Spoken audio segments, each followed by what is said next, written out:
মূল্য তালিকা না থাকায় ভ্রাম্যমাণ আদালতের মাধ্যমে বীরগঞ্জ উপজেলার ভূমি অফিসার এক কাঁচামালের দোকানদারকে ৫০০ টাকা জরিমানা করেন।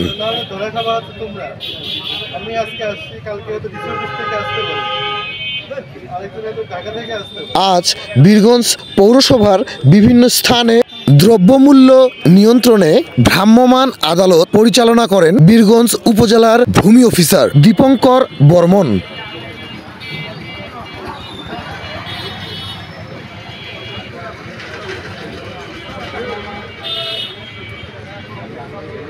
এ সময় সহকারী কমিশনার ভূমি দীপঙ্কর বর্মন আরও জানান, ভ্রাম্যমাণ এই আদালতের কার্যক্রম চলমান রয়েছে, তাই সকল ব্যবসায়ীদেরকে দ্রব্যমূল্য তালিকা টানানোর নির্দেশ দেন তিনি।